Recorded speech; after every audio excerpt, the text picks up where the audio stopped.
Lors de la dernière édition de la Fête de l'Humanité, le média interactif Silo a organisé une grande consultation populaire autour de la thématique du travail. Dans ce but, Silo a installé un vidéomaton en partenariat avec le réseau social d'opinion WeSpeak. Un nombre important de participants a répondu présent, dans le vidéomaton, mais aussi à travers la fête grâce à l'application WeSpeak. Certains visages étaient connus, d'autres anonymes, mais tous étaient animés de la même envie, se saisir d'une tribune pour exprimer leur avis. Il en ressort que les gens ont des choses à dire sur le travail et sur les ordonnances promulguées par le gouvernement. Mais ils ont également des solutions pour concevoir autrement nos rapports avec le travail et ainsi transformer ce cadre socio-économique marqué par le profit des uns et l'exploitation des autres. Le travail, ça peut être aussi un épanouissement, une activité sociale. Ce serait vraiment bien que ce soit de plus en plus vu comme ça, une possibilité d'accomplissement personnel et de lien social au quotidien. Travailler, c'est une putain d'occupation. Je pense qu'il faut qu'on redéfinisse le travail en fait d'une autre façon.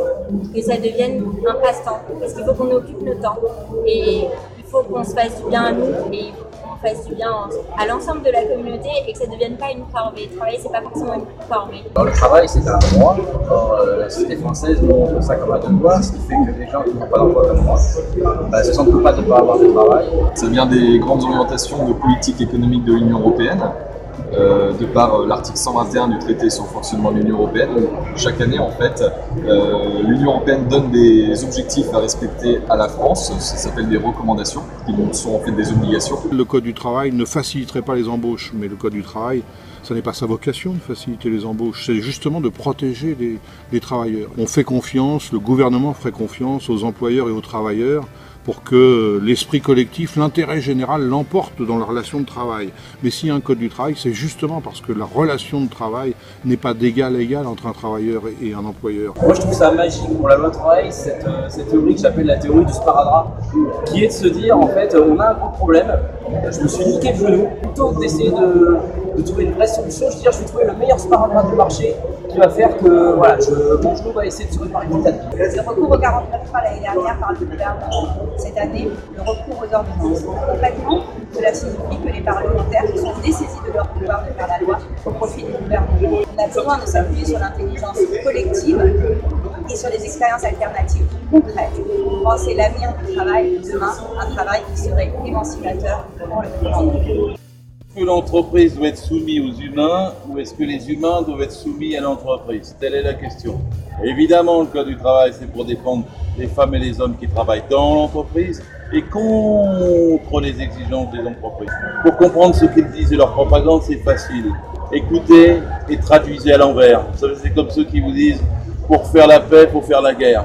Eux, ils prétendent qu'ils vont lutter contre le chômage, ils vont l'aggraver, et que c'est pour les salariés, alors que c'est à 100%, 1000% pour le MEDEF. Chef de projet dans une société de services informatiques, je suis très inquiète par rapport à l'inversion des normes. Les accords d'entreprise qui vont être négociés sont assez inquiétants en ce qui concerne les journées de récupération, parce qu'il y a beaucoup de gens qui se déplacent, le temps de travail en général. Ce qui me paraît le plus inquiétant, c'est que manifestement, on détruit le CDI sans le dire. Donc au-delà de la régression sociale, il y a une hypocrisie et donc de la précarité. Nous les jeunes, c'est important de se battre contre la loi travail parce qu'on est les travailleurs de demain et que cette loi elle nous touche directement. On va avoir une facilité de licenciement abusif, les prud'hommes qui vont être allongés de 3 ans. On est déjà la génération qui a grandi la crise et qui a connu que la précarité et nous on veut sortir de cette précarité. Une des grandes questions qu'il faut remettre d'urgence dans le débat public, c'est les droits des travailleurs sur le sens et la finalité de leur travail. On veut les dessaisir, on veut appauvrir leur travail, on veut en faire des pions de la mondialisation. Et moi, je crois au contraire que le travail est une richesse, pas un coût. Mais il faut que les travailleurs retrouvent du pouvoir sur le sens de ce qu'ils produisent, pourquoi ils le produisent.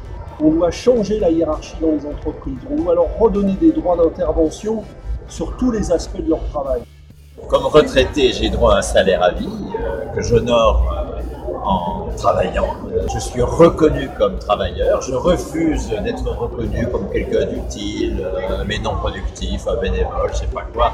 Ce statut du retraité est inadmissible. Je revendique que tout le monde, de 18 ans à sa mort, ait un salaire à vie, qui le reconnaisse comme contributeur du bien commun, sans qu'il ait à passer par les fourches caudines du marché du travail ou du marché des biens et services pour être reconnu comme producteur. Le travail, c'est quoi? C'est la possibilité, non pas de reproduire, mais de produire, d'inventer, de créer. Et pour ça, il faut prendre le pouvoir.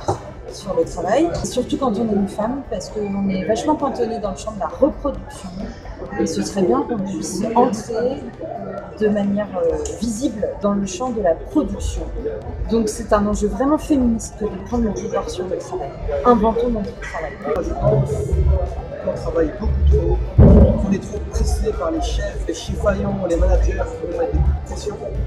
Et moi à la place, j'aimerais un travail libéré justement de cette pression-là.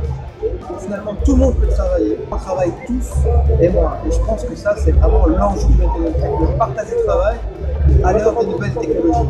Vous pourrez retrouver toutes les vidéos tournées lors de la fête de l'UMA sur le site de Silo à l'adresse qui s'affiche en bas de votre écran. A très bientôt.